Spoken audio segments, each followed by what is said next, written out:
Hi, hello everybody, I'm Justin, this is Koopa. Welcome to Koopa's Corner. Today we're going to talk about WWE's Saturday night's main event, this upcoming Saturday, 1 week before the Royal Rumble. So we'll be back with a Royal Rumble preview and predictions video next week, but right now the focus is Saturday night's main event. These semi-PLE, quasi-PLE events typically air on NBC, on cable, as well as Peacock still. It's the one thing that's still on Peacock, which means I'm going to be watching it, right? I haven't been keeping up with the PLEs since they've made the jump to ESPN. Unfortunately, hopefully, I can get back onto that soon. Either someone has an account they can let me use, or maybe I'll get a VPN, do it on Netflix, just like Stephanie McMahon suggested. I'm not sure. The point is, they are much more expensive than they used to be, and which is why we haven't been doing a lot of post-show content. We've been doing still preview and prediction content, and we've had a bit of a gap between the last event and this event. So I'm excited to jump back in and to talk some wrestling. It's been a little while. They're only advertising 3 matches for the card. Typically they advertise 4. They could always add one on Smackdown this week. Smackdown being on Friday, the event being on Saturday. I don't wait for Smackdown to make this video, but I think it's likely that they add a match. They usually do 4. Right now, there's only 3. First up, Cody Rhodes versus Jacob Fatu. Now, this match came to be because Cody Rhodes was defending his undisputed WWE Championship against Drew McIntyre inside 3 stages of hell. And in the 3rd and final stage, Jacob Fatu interferes. He interferes because he thinks Drew McIntyre is the one who put him on the shelf to begin with. Jacob Fatu was making a return from an injury. Right? At least that's how they wrote it. He was attacked backstage. We weren't quite sure who did it. We thought it might be Drew, but Drew denied it the whole time. And thus far, there's been no evidence that it was Drew. In his interference, he ended up costing Cody the title, and he also kind of fought Cody off a little bit there as well. He kind of fought off both guys. So on the one hand, I love Drew McIntyre. I think he is one of the best performers in the company. I think he deserves more time at the top. I'm glad to have seen him finally dethrone Cody. Kind of sick of Cody, to be honest, and love Drew. So, great move. The only thing that scares me, and I guess we'll talk more about this with our Rumble preview videos, is that now Cody is going to potentially get his 3rd win. He becomes an immediate favorite to win the Rumble, and that puts him tied with Stone Cold Steve Austin. That is something I do not want to see. But I guess we can talk about that a little bit more next week. But that's really the only negative I see to this title change. I think it's great. And I think Jacob Fatu versus Cody Rhodes will be a decent match. Either way, one of them is going to get a W here, and which is really going to kind of give them some momentum. And that momentum will carry them likely into a feud with Drew McIntyre for the title. Cody and Drew have sort of been feuding for a little while. So I don't see Cody Rhodes getting the victory here. I think he's more likely to take a loss here, put over Jacob Fatu, send Jacob Fatu into that title match, potentially as early as the Royal Rumble next week, and then go on to compete in the Rumble match itself. And if Jacob Fatu is not in the Rumble match itself, that means Cody's odds shoot through the roof. Right, so I think this will be a nice long match, especially if they only stick to 3. They're going to give both guys the opportunity to show off what they can do. Right, it's not just about Jacob Fatu getting a quick victory here. Right, he needs to beat top of his game Cody Rhodes, been champion for the last couple of years. Cody Rhodes, QB1, or at least that's what he calls himself, Cody Rhodes, and it needs time to breathe, right? So in order for it to really get the full effect of having earned that victory, especially if he's going into the feud with Cody as sort of the heel, but into the feud with Drew as sort of the babyface, right? It's kind of a fine line to walk. It's really interesting. It's a really interesting spot. Yeah, so it is what it is. I think we'll get your typical Cody, the same Cody that we always get. I'm excited to see what Fatu can do here. Should be pretty good, but I do expect him to win. Right, next up, the Women's Tag Team Championships. It's going to be Rio versus the Judgment Day, which is weird because I still see the Judgment Day as, like, the group with Rhea Ripley in it, even though she's been out of it for so long. I don't necessarily see this version of the Judgment Day as, like, the Judgment Day, right? It's like a watered-down B-tier version of it. But Liv Morgan is one of the best, and she can really make anything work. Roxanne Perez has a bright future, and Rhea Ripley and Io Sky, both top stars, both great at what they do. All 4 competitors here.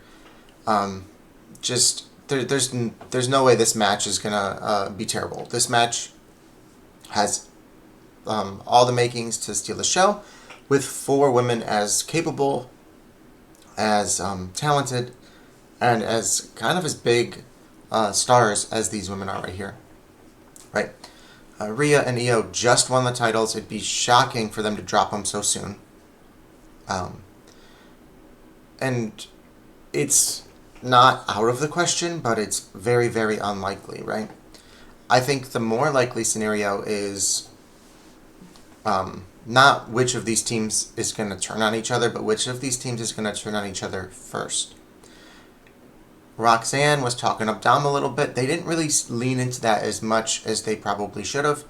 And since Liv's return, she's sort of accepted Roxanne. It feels like she was biding her time. If Roxanne costs her the titles now, then that could really perpetuate that feud, or really get that feud going, and kind of finally split up the Judgment Day, right? Especially as we just saw Finn Balor come out to his old music in Ireland. Raquel is going up against Stephanie Vaquer in the soon future for her title, as soon as Stephanie is medically cleared to return. The fact that Raquel kind of jumped in line in front of Liv Morgan, who sort of teased challenging for that title, as well as only going to further drive that divide between the Judgment Day, and sort of all 3 of these women sort of have a reason to sort of split off onto their own.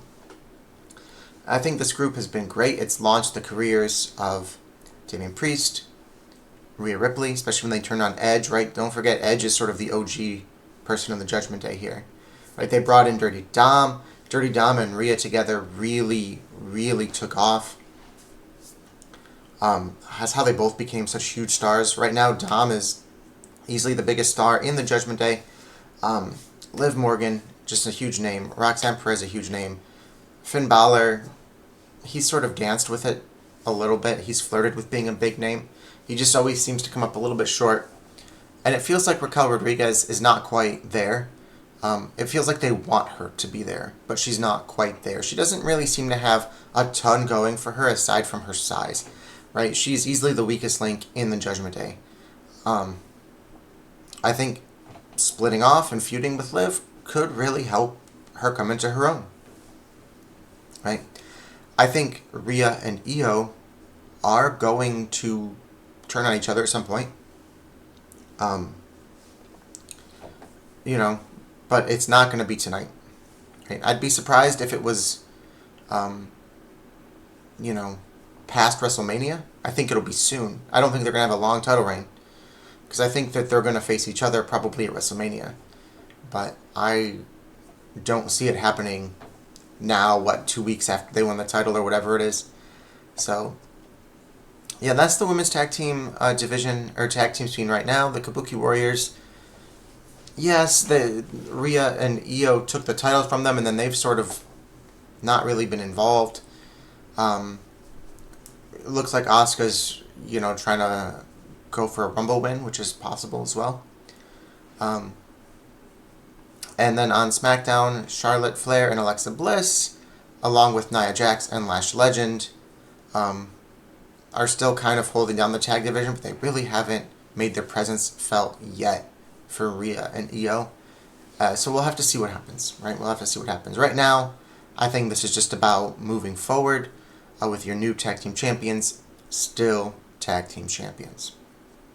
And then finally, we've got a huge fatal 4-way for the number one contender, or to become the number one contender for the WWE Championship, right? Up against potentially Drew McIntyre.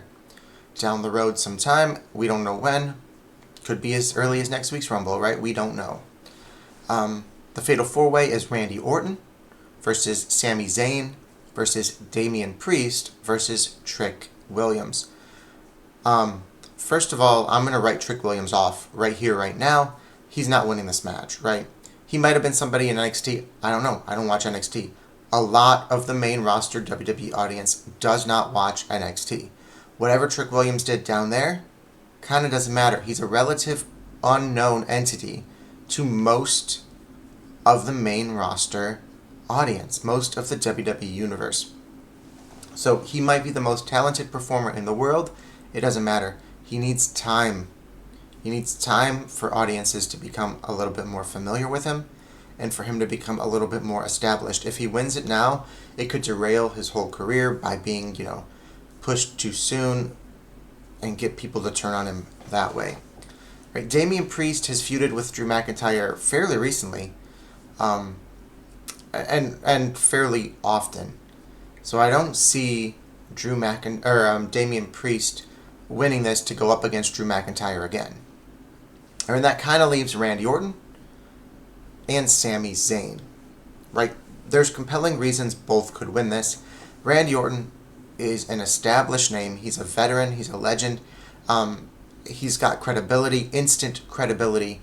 And he sort of elevates, just by being there, by being Randy Orton, any sort of championship reign, right? Having a win over Randy Orton means something, right?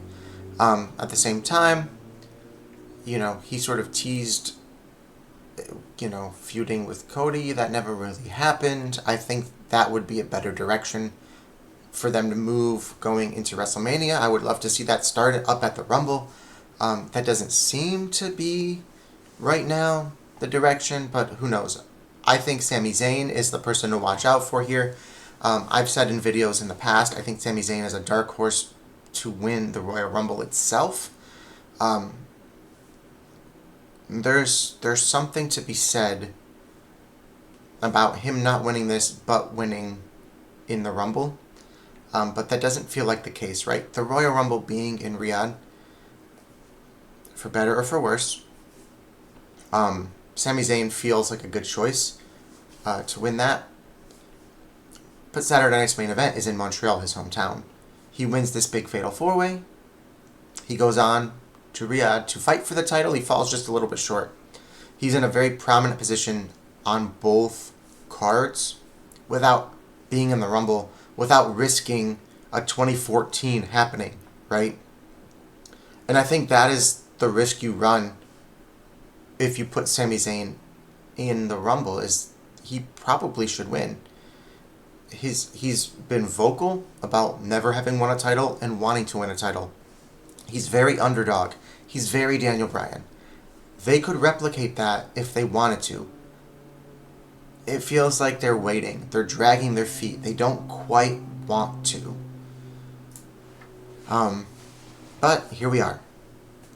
Right, so if Sami Zayn wins, I don't expect him to win the title from Drew so soon, so quick, after Drew just got the title. Right, Drew's got a couple of feuds in him before he drops. It's not going to be that short of a title reign. And so where does that leave Sami Zayn, right? It's the guy who perpetually falls short. How many times can you do that before fans start losing faith in him? So it's a really delicate balance you have between continuing to make him the underdog, to get fans to rally behind him, to sort of sell this story of I'm going to win a world title, and him just having to overcome a few obstacles first, versus he's the guy who just can't get it done, right? And I think you're starting to flirt with that line. So I think Sami Zayn is the right choice to win this Fatal 4-Way. He's the right choice to go on to Riyadh to fight Drew McIntyre. I'd love to see him get his hands on a world title soon. I don't think it'll be in a week after Drew's only had the title for 2, right? I think Sami Zayn is a better option. Even if he falls short, I think probably the best option is if he falls short, you put him in the Rumble anyway. You know, maybe he wins. Sami Zayn winning the Rumble would be a shock. And it would be a good shock. Not like last year. Not like Jey Uso. Right? Sami Zayn is very, very talented in the ring. Unlike Jey Uso. Sami Zayn has got a lot more going for him than Jey Uso did. He has got so much talent. He's so much more than just an entrance. Jey Uso was a mistake to win the Royal Rumble. But that doesn't mean all surprises are a mistake to win the Royal Rumble. Sami Zayn would be a great, great option. You know, and we can talk more about the Rumble again next week. Keep an eye out for my preview and predictions video because he's not the only good option. But as far as Sami Zayn's story is concerned, that would be the best case scenario for him. And so I think Sami Zayn's going to win this Fatal 4-Way. Absolutely. And that's what we're being advertised for Saturday night's main event. We got those 3 matches. That's it, just 3. Very excited. The Royal Rumble is my favorite event. I don't know if I'm going to get to watch it this year. But I'm very, very excited. So come check us out again next week. I'm going to be posting a preview and predictions video for the Royal Rumble. We're going to let Smackdown play out. We're going to let Raw play out. See how many more people declare for the Rumble match. We're going to see any other matches that sort of get booked for the card. Because they've, that's 5-6 hours of television they have to sort of get us there. And then we'll talk about it. As far as Saturday night's main event is concerned, I expect more of the same that we've gotten from all of these Saturday night's main events. It's going to be heavy on the ads. It's going to be decent, but not phenomenal. Right? But there are some high stakes here. And we're entering a very exciting time. The Royal Rumble officially kicks off the road to WrestleMania. So it's a very exciting time to be a WWE fan. But that's it, guys. That's all I got for today. I'm sort of rambling now. Thank you so much for watching. We'll see you in the next one.